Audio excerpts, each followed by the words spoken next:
الحمدللہ وحدہ والصلاة والسلام علی من لا نبی بعد۔ محترم ناظرین و سامعین، ہم سنن ابن ماجہ کے ابواب التجارات سماعت فرما رہے ہیں۔ آج ابواب التجارات کا لیکچر نمبر 11 ہے، عنوان نمبر 11، باب ما لا یحل بیعہ، جن چیزوں کی خرید و فروخت منع ہے، یعنی وہ کون سی چیزیں ہیں جن کی خرید و فروخت منع ہے۔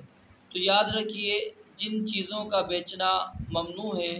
اس سے حاصل ہونے والی کمائی بھی حرام ہے۔ جو چیز رسول اللہ صلی اللہ علیہ وسلم نے جن کو بیچنا منع قرار دیا ہے تو اس سے حاصل ہونے والی کمائی بھی حرام ہوگی۔ اور اسی طرح حیلہ کر لینے سے کوئی چیز حلال نہیں ہو جاتی، بلکہ گناہ میں اور قباحت میں اور زیادہ انسان وہ بڑھ جاتا ہے کہ ایک تو وہ چیز حرام تھی لیکن اس نے حیلہ کر کے اپنے لیے اس کو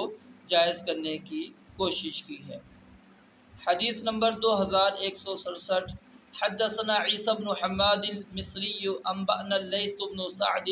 عن یزید بن ابی حبیب انہ قال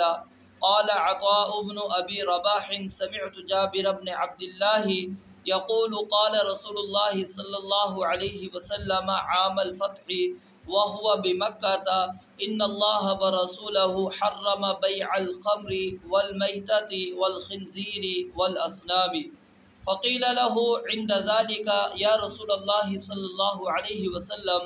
أرأيت شحوم الميتة فإنه يدهن بها السفن ويدهن بها الجلود ويستصبح بها الناس، قال لا هن حرام، ثم قال رسول الله صلى الله عليه وسلم قاتل الله اليهود إن الله حرم عليهم الشحوم فأجملوه ثم باعوه فأكلوا ثمنه۔ جابر بن عبداللہ رضی اللہ تعالیٰ عنہ سے روایت ہے کہ رسول اللہ صلی اللہ علیہ وسلم نے فتح مکہ کے سال مکہ میں ارشاد فرمایا، اللہ تعالیٰ نے اور اس کے رسول نے شراب، مردار، خنزیر اور بتوں کی فروخت حرام کر دی ہے۔ اس وقت آپ علیہ السلام سے عرض کیا گیا، اللہ کے رسول علیہ السلام مردہ جانوروں کی چربی کے بارے میں فرمائیے، اس سے کشتیوں کو چکنا کیا جاتا ہے، چمڑوں کو لگایا جاتا ہے اور اسی طرح انہیں قابل استعمال بنایا جاتا ہے اور لوگ اسے چراغوں میں جلا کر اس سے روشنی حاصل کرتے ہیں۔ آپ علیہ السلام نے فرمایا کہ لا ہن حرام، نہیں، یہ سب چیزیں حرام ہیں۔ پھر رسول اللہ صلی اللہ علیہ وسلم نے فرمایا، اللہ تعالیٰ یہودیوں کو تباہ کرے، اللہ نے ان پر چربی حرام کی تو انہوں نے اسے پگھلا کر بیچ ڈالا اور اس کی قیمت کھا گئے۔ تو یہاں پر واضح طور پر آ گیا کہ رسول اللہ صلی اللہ علیہ وسلم نے شراب کو، مردار کو، خنزیر کو اور بتوں کی فروخت کو آپ علیہ السلام نے منع فرما دیا۔ تو اب اس سے کسی بھی قسم کا نفع لینا، فائدہ حاصل کرنا، اس سے کمائی کرنا، خود استعمال نہ کرنا، اس کو بیچ دینا، اس سے تجارت کرنا، رسول اللہ صلی اللہ علیہ وسلم نے سب قسم کے اس سے فوائد حاصل کرنے کو حرام قرار دے دیا ہے۔ تو جو چیز حرام ہے اس کا بیچنا بھی کیا ہے؟ ممنوع ہے، اس کو بیچا نہیں جا سکتا، اس سے کسی قسم کا فائدہ نہیں حاصل کیا جا سکتا۔ اور اسی طرح اگر اس کی صورت تبدیل کر دی جائے، اس کی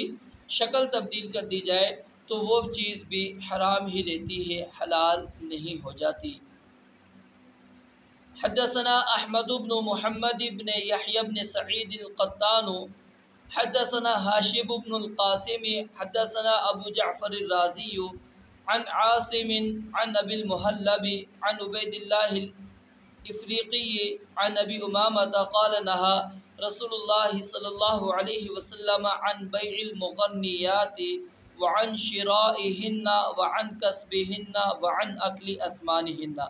یہ روایت سند کے لحاظ سے ضعیف اور معضل ہے، لیکن دیگر محققین نے اس روایت کو حسن قرار دیا ہے۔